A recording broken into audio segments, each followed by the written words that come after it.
शेर। महाराज जी, आपके चरणों में कोटि कोटि प्रणाम। महाराज जी, मेरा प्रश्न है कि मदालसा जी के पुत्र राजा अलर्क जी जो कि भोगों में आसक्त हो चुके थे, जब उनके भाई सुबाहु जी ने दूसरे राजा के साथ उन पर आक्रमण किया, जब वो वहां से चले गए, अंगूठी का रहस्य जानकर वह श्री दत्तात्रेय जी की शरण में गए। वहां वो संपूर्ण ज्ञान जानने के बाद उन्होंने एक बात कही कि हे प्रभु, मैं आपकी शरण में हूं और अब मैं इस गृहस्थ रूपी वृक्षों के वन से निकलना चाहता हूं। महाराज जी, मेरा प्रश्न है कि अलर्क जी ने गृहस्थ आश्रम की को विपत्ति रूपी वृक्षों का वन क्यों कहा? भजन करोगे तो समझ में आ जाएगा। ऐसे संसार प्रिय लगता है, जैसे स्वप्न है ना, स्वाप्निक पुरुष को अच्छा लगता है या बुरा लगता है? दो बातें होती है ना। अगर स्वप्न में कोई हमें कष्ट दे रहा है तो बुरा लगता है, हमें सुख मिल रहा है तो अच्छा लगता है। लेकिन क्या बुरा और अच्छा होता है क्या? ये कब पता चला? जगने के बाद पता चला ना। तो अगर संसार समुद्र में मैं, मेरा, तय, तेरा, ये माया का स्वरूप है, ये है और इसमें बन करके जल रहा है जीव, और जब उसे ब्रह्मानंद मिलता है तो उसको लगता है मैं इस आग में नहीं जाऊंगा। पर अभी ब्रह्मानंद मिला नहीं, भगवदानंद मिला नहीं, तो सब कुछ अच्छा लगता है? नहीं अच्छा लगता। तो हम लोग स्वाप्निक पुरुष हैं अगर अच्छा लगता है तो। एक दीर्घ स्वप्न है, सत्य नहीं है। जब ज्ञान में जगोगे तो ये सत्य नहीं है। जैसे स्वप्न से जगे तो जागृत अवस्था मायाकृत, वो स्वप्न आपको झूठा लगा, लेकिन जब स्वप्न में थे तो जागृत का भान नहीं था, दोनों झूठे। जागृत स्वप्न सुषुप्ति मायाकृत है, लेकिन चिदानंद आनंद जब प्राप्त होगा तो ये जगत का जागृत जो भ्रम है इस स्वप्न की तरह झूठा लगेगा। है दुखद स्वप्न, इसीलिए कह रहे हैं दुखद स्वप्न मुझे नहीं देखना। तुम्हें समझ में आ रहा है? उमा कहूं मैं अनुभव अपना, सत हरि भजन जगत सब सपना।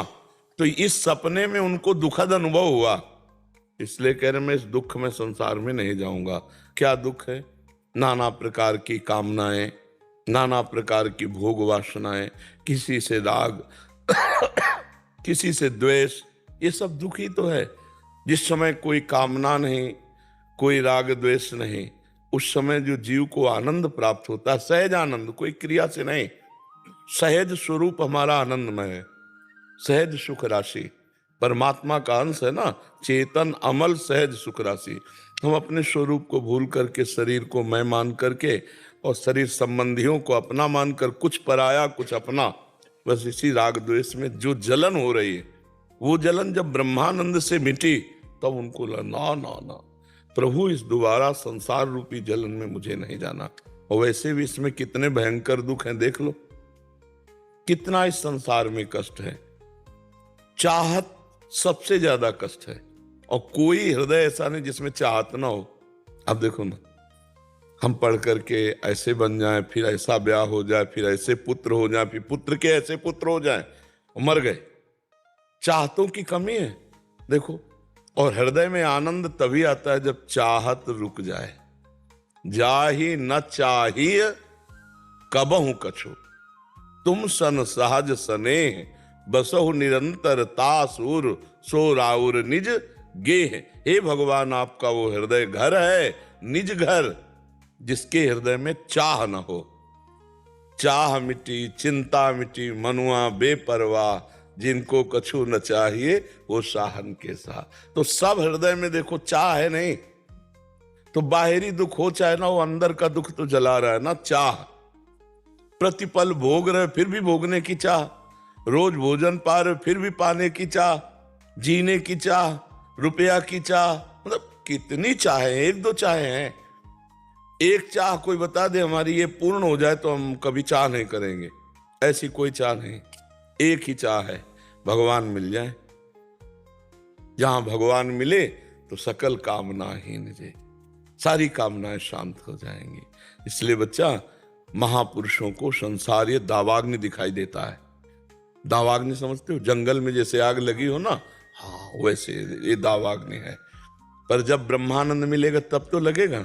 जैसे गांव के लड़का जब गुड़ बनाया जाता है ना तो ऊपर उसका फेन फेंका जाता है, तो फेन चाटते हैं, बहुत मीठा होता है और नाचते हैं। और उनको अगर रबड़ी मिल जाए तो फेन चाटेंगे क्या? नहीं। तो ऐसे ही अगर भगवदानंद, वो तो प्राकृतिक दोनों चीजें हैं, अगर भगवदानंद मिल जाए तो क्या? अच्छा यहाँ सही बताओ, सबसे बड़ा सुख संसार का कौन सा है? तो अपने दिमाग से, कोई पढ़ी लिखी बात नहीं, दिमाग की जो मांग है, सबसे बड़ा सुख क्या है? अगर आप कह दो रुपया, तो रुपया नहीं, क्योंकि रुपये से सामग्री मिलती है, तो सामग्री पेट पोषण के लिए है। फिर दिमाग दौड़ाओगे तो एक निकलेगा जिसको कहते हैं काम। अंदर से देखना, सब करने के बाद एक चाह बनी रहती है, काम की पूर्ति, काम वासना। ये सबसे बड़ी वासना, इसीलिए सबसे पहले रखा गया है काम, क्रोध, लोभ, मोह। गीता में भगवान ने काम को शत्रु बताया है और किसी दोस्त को नहीं बताया। मुखिया मारा गया तो सब नीचे मारे जाएंगे। मुखिया है काम, मुख्य है काम। और काम का भोग स्थान क्या है? आप विचार करके देख लीजिए, कहां सुख है? जिन अंगों को ऐसे स्पर्श किया जाता है तो वहां सुख। कैसी मति मारी गई है कि हमारा आंतरिक जो चाहत है वो, सबके दिमाग में एक ही सबसे बड़ा सुख है, काम सुख। बालक, जवान, बूढ़ा, सबको ये अंदर की बात है। अंदर जब खोजो तो सुई तुम्हारी यहीं रुकेगी जहां हम कह रहे हैं। अंदर देख लीजिए। और काम के पूर्ति में लोभ होता है और काम की अपूर्ति में क्रोध होता है। बहुत दोष इसमें प्रकट होते हैं। कामा संजायते क्रोधा, क्रोधा स्मृति विभ्रमा, स्मृति भ्रंशात बुद्धिनाशो, बुद्धिनाशात सर्वनाश करने में समर्थ है काम। और काम हमारे सबके हृदय में बैठा हुआ है। अहंकार उसका घर है, अहम जो देहाभिमान है उसी में काम अपने मित्रों के साथ बैठा हुआ है। इसको हटा दो, फिर जो आनंद मिलेगा तब तुम्हें जलन लगेगी। कामाग्नि, क्रोधाग्नि, लोभाग्नि, मोहाग्नि, मदाग्नि, मत्सरता, ईर्ष्याग्नि, ये सब कितना जलाती रही। अब मुझे नहीं जाना संसार समुद्र में, समझ रहे ना? ये है दावाग्नि, नहीं जाना इस संसार में। तो वो महापुरुष जब ब्रह्मानंद को प्राप्त हुए और पीछे की बात देखी तो उनको, जैसे भर्तृहरि जी चक्रवर्ती सम्राट सब त्याग करके, और जब भगवान शंकर की आराधना की, भगवान शिव प्रकट हुए, तो उन्होंने एक वरदान मांगा कि मुझे सम्मान से कभी भिक्षा ना मिले। क्यों? क्योंकि सम्मान देहाभिमान को पुष्ट करता है, सम्मान संसारिकता को पुष्ट करता है। इसलिए प्रभु मुझे कभी सम्मान से भिक्षा ना मिले। ये संसार बहुत मायावी है। जब तक हम भजन नहीं करेंगे तब तक ये समझ में नहीं आएगा। बड़ा सुखद लगता है, नहीं लगता? पत्नी, पुत्र, भाई, परिवार, रिश्तेदार, नातेदार, कितना आनंद लगता है। लेकिन क्या आनंद है किसी को? सब जल रहे, सब जल रहे। आनंद तो भगवान के चिंतन में है। जब तक भगवान का भजन नहीं करोगे तब तक आनंद का अनुभव, क्योंकि हमारे अंदर जो प्यार है वो जब तक परमात्मा के चरणों में नहीं पहुंचेगा तब तक कोई सुखी नहीं हो सकता। सब करके देख लो, सब करके। और जब वो मिलेगा तो लगेगा प्रभु भूलकर कभी इधर न जाने को मिले। तो इन महापुरुषों को आनंद मिला तो उन्होंने कहा प्रभु इस दावाग्नि रूपी संसार में कभी मुझे दोबारा न जाना पड़े। सब बड़े बड़े महापुरुष करते हैं, ग्रंथ पढ़ के देखो। क्योंकि अभी हमको आनंद मिला नहीं ना, जब वो आनंद मिलेगा तो ये आनंद जानते हो कैसे हो जाता है? गोस्वामी तुलसीदास जी लिख रहे हैं, रमा बिलास, रमा माने लक्ष्मी जी, ये लक्ष्मी माया का विलास। राम अनुरागी, भगवान के प्रेमी जन, तजत बमन जिमि जन बड़भागी। वो बड़भागी भगवान के भक्त इस माया के विलास को कैसे त्याग देते हैं? जैसे बमन, उल्टी कोई देखना जाएगा, कोई खाएगा। और दूसरे शब्दों में विष्ठावत, जैसे विष्ठा को कोई दोबारा पलट के देखना नहीं चाहेगा। और तीसरा विश्ववत, ब्रह्मादिक के भोग शब्द, विषम लागताई, नारायण ब्रज चंद की लगन लगी है जाए। जहां भगवदानंद, परमानंद, ये घृणित विषयानंद, ये तो दुर्बुद्धि के कारण भोगा जा रहा है। नहीं, जहां सुबुद्धि आएगी तो आपके अंदर घृणा पैदा हो जाएगी। नहीं घृणा हो जाएगी, चाहे जितना बढ़िया जूस पियो लघु शंका, चाहे जितना बढ़िया भोजन पाओ, सोच, और यही द्वार हैं सुख के। इनसे पैदा हुए और इन्हीं में आसक्त है, और यही हमारी दुर्गति। गौर से देखो कौन सा सुख है यहाँ, कौन सा सुख है? आप विचार करके देखो विवेक से। बिना विवेक से तो पशुता में सब मर ही रहे हैं संसार में। पशुता में तो सब देख रहे हो, बड़ी बड़ी घटनाएं हो रही। विचार पूर्वक देखो क्या सुख है। सुख जो अंदर है वो बाहर नहीं है, पर अंदर हम घुस नहीं पा रहे, बाहर ही बाहर दौड़ रहे। और जब अंदर का सुख मिला तो फिर बाहर की आग लगी कि नहीं नहीं, ये मुझे कभी नहीं चाहिए। समझ पा रहे हो आप? कुछ संशय है इसमें? हाँ जी, मेरा एक और प्रश्न था। जैसे हम, आपने कहा था यहाँ से लिख के नाम लिखता हूँ और जपता हूँ, तो महाराज जी 1 साल हो गया, मतलब नाम कभी आखिर डंडी टेढ़ी जा रही है, राह टेढ़ा जा रहा है। कोई बात नहीं, उसमें कोई बात नहीं। कभी मोटा, कभी छोटा, कभी रंगीन। हमारा तात्पर्य है उस लक्ष्य में डूबना। जैसे हम नाम लिखेंगे तभी जब भारी एकाग्रता होगी, थोड़ी चंचलता होगी तो फिर नहीं हो पाएगा है? चित्त जब भी भागता है मन में। हाँ, तो हम उसको एकाग्रता के लिए निष्काम, एकाग्र, तन्मय, बहुत जल्दी उसका लाभ प्राप्त होता है, बहुत जल्दी।